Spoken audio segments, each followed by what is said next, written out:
Are you having a hard time figuring out what to get Dad for Father's Day? Shop now at sportshistorynetwork.com/row1 and save 15% off your order when you check out Row 1 Brand's Vintage Sports Pictorium Gallery. They have America's best sports art. With over 7,200 historic sports prints, you're assured to find something unique for Dad this Father's Day. If he's an NFL buff, check out the 1963 vintage NFL helmet poster. Shop now at sportshistorynetwork.com/row1.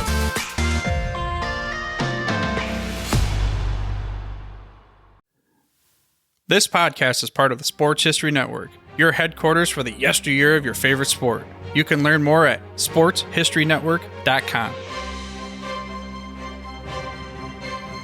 Hello, sports fans, and welcome to another edition of Yesterday Sports on the Sports History Network. The year was 1969. The Dallas Cowboys had just lost to the Cleveland Browns 38-14 in the NFL playoffs. Dallas wasn't supposed to lose.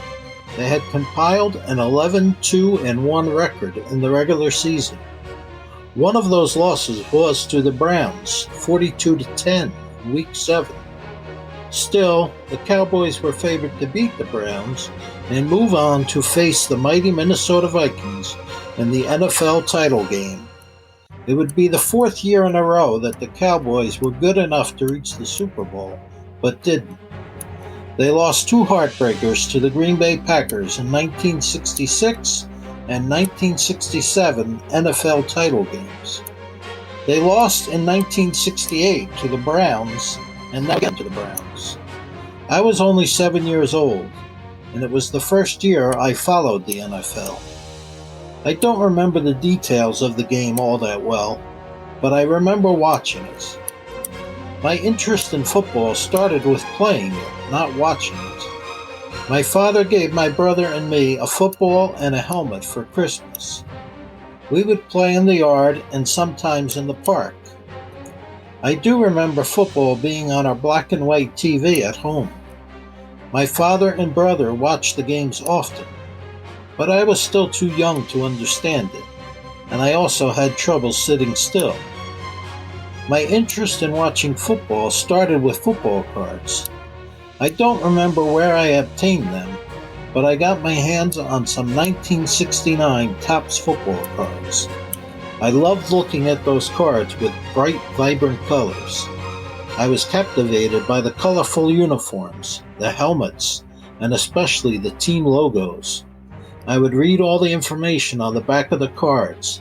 It gave you the player's height, weight, age, stats, what year he started in the league, and what job he had during the off-season.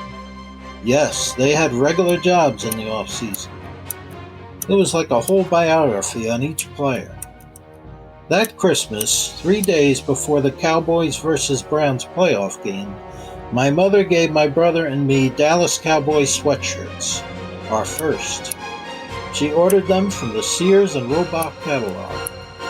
But at this point, I had two favorite teams, the Cowboys and the New York Giants.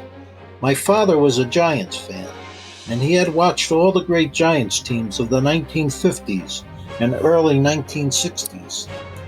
Because we were from New Jersey, we were supposed to root for local teams, in our case, the Giants and Jets. But my father said it was up to me which team I liked best. I liked the Giants because my father did, but I also liked the Cowboys because my brother did. My brother is 3.5 years older than me. He started rooting for the Cowboys during the 1967 NFL title game against the Green Bay Packers. He was a big fan of wide receiver Bob Hayes, nicknamed the Bullet because of his blazing speed. Hayes won a gold medal in the 1964 Olympics, and with that was deemed the fastest man in the world. My brother convinced me to choose the Cowboys over the Giants, which didn't take much convincing. The Giants had fallen on hard times, without a winning season for 6 years. Even my father, a lifelong Giants fan, was down on them. He criticized them for trading away his favorite player, Sam Huff after the 1963 season. The Cowboys, on the other hand, were winning. They had the sharpest looking uniforms in the league. They had great players, too, like Hayes, as mentioned earlier, on offense, and Bob Lilly on defense. Lilly would quickly become my favorite player. That's what made the playoff loss to the Browns so disappointing, especially to my brother, who had watched them lose for the fourth year in a row. 1970 would be different, we thought. It would be a year the Cowboys would finally win it all. My interest in sports peaked that year, too, thanks in part to my second grade teacher, Miss Machia. She was born and raised in Wisconsin, and she was a big sports fan. I was usually a shy kid, but I loved talking sports with her. Understandably, she was a Green Bay Packers fan. She liked to tease me about how the Packers had beaten my Cowboys 2 years in a row in the NFL title game. But I was only 4 years old in 1966, and 5 years old in 1967, and I didn't remember either of those games. One day in class, as part of our history lesson, she showed us an 8mm film on the 1967 title game. It was the first time that I had seen the game. It was dubbed the Ice Bowl because of minus 16-degree temperatures. I was mesmerized. I found myself dissecting every play, understanding it all for the first time. I thanked her for showing it, and we talked football for the remainder of the school year. She'll always be my favorite teacher. The 1970 season, the one that my brother and I had such high hopes for, didn't start well. After 9 weeks, Dallas was only 5 wins and 4 losses. 2 of those losses were humiliating defeats, 38-0 to the St. Louis Cardinals on Monday Night Football, and a 54-13 loss to the Minnesota Vikings. I was starting to regret not picking the Giants as my team. The Giants' record stood at 6 wins and 3 losses, and they had defeated the Cowboys in Week 8. But suddenly, the Cowboys got hot. They won the remaining 5 regular season games and made the playoffs for the 5th straight year. Dallas defeated the Detroit Lions in the first round and the San Francisco 49ers in the NFC title game. In their last 6 games, the defense had allowed a total of just 25 points and 2 touchdowns in 24 quarters of football. The Doomsday Defense was living up to its name. We were sure the Cowboys would beat the Baltimore Colts in the Super Bowl, but it wasn't to be. The Cowboys were brilliant on defense, just as it had been the previous 6 weeks, but the team still lost, 16-13, on a last-second field goal. The Cowboys have now missed the chance to be champions for the 5th year in a row. Miss Machia made sure to remind me every chance she got. Oh, how it hurt to be a Cowboys fan.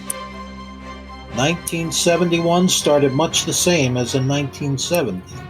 The Cowboys started 4-3, which included upset losses to 2 bad teams, the Chicago Bears and the New Orleans Saints.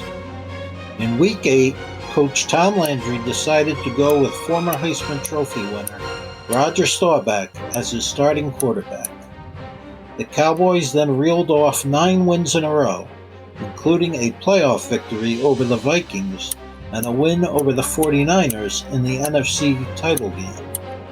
The Cowboys were back in the Super Bowl, up against the Miami Dolphins. The Cowboys were the better team, but my brother and I were still pretty nervous, knowing the Cowboys' history. But Dallas won easily, 24-3, and we finally had our long-awaited Super Bowl victory. By now, our bedroom was filled with Dallas Cowboys pictures and memorabilia. My Christmas wish list consisted of mostly everything Dallas Cowboys. Shirts, jackets, coats, and helmet, all ordered from Mom's Sears and Roebuck catalog. The 1972 Cowboys picked up right where they left off in 1971, standing 8-2 after 10 weeks. We had high hopes for a third straight Super Bowl appearance, but we began to worry after a 31-10 defeat to the 49ers on Thanksgiving Day. Then there was a 23-3 defeat to the Giants in the final regular season game. It would be the first time in 7 years that the Cowboys didn't finish first in their division. They would play the 49ers in the playoffs. Dallas fell behind 28-13 with just minutes left in the game. It looked like the season was over. But then Roger Staubach entered the game to replace the struggling Craig Morton. Staubach had missed most of the season due to injury. Staubach rallied the team to a fantastic last-minute 30-28 comeback win. But the following week, our Super Bowl hopes were dashed with a crushing 26-3 loss to the arch-rival Washington Redskins. To make matters worse, one of our favorite baseball players, Roberto Clemente, died in a plane crash that same day. It was New Year's Eve, but neither my brother nor I felt much like celebrating. The Cowboys started 3-0 in 1973, before losing again to the rival Redskins on Monday Night Football, 14-7. The Cowboys had a chance to tie the game in the final minute, but fullback Walt Garrison was stopped at the goal line by Redskins safety Ken Houston, who had just joined the team after being acquired in a trade with the Houston Oilers. Dallas lost the following week to the Los Angeles Rams in a 37-31 shootout. The team rebounded with a Week 6 win over the Giants, but then lost again in Week 7 to the Eagles. At 4-3, the Cowboys appeared to be sleepwalking. But then, as they always seem to do, the team went on a winning streak, this time winning 6 out of 7, including a much-needed 27-7 win over the rival Redskins. Dallas then avenged its early season loss to the Rams, 27-16, in the playoffs. But they once again lost in the NFC title game, this time to the Minnesota Vikings, 27-10. 1974 started with a 24-0 win over the Falcons, but then came 4 straight losses. I was stunned. I had never seen the Cowboys lose 4 games in a row. They won 7 of the next 9, including a thrilling 24-23 come-from-behind win over the Redskins on Thanksgiving Day. But they failed to reach the playoffs for the first time since 1965. It was clear that changes needed to be made. In Part 2, we will take a look at the Cowboys from 1975 to 1982. This podcast is part of the Sports History Network, your headquarters for the yesteryear of your favorite sport. You can learn more at sportshistorynetwork.com.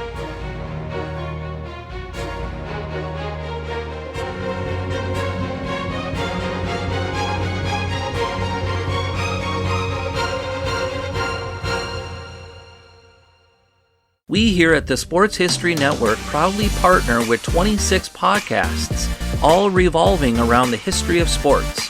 But did you know that many of our hosts were sports history authors way before they started their shows? It's true. We've got Joe Ziemba, host of When Football Was Football, Joe Zagurski, host of Pro Football in the 1970s, Mark Morthier, host of Yesterday's Sports, Tommy Phillips, host of Lombardi Memories, and Scott Adamson, co-host of From the 55-Yard Line.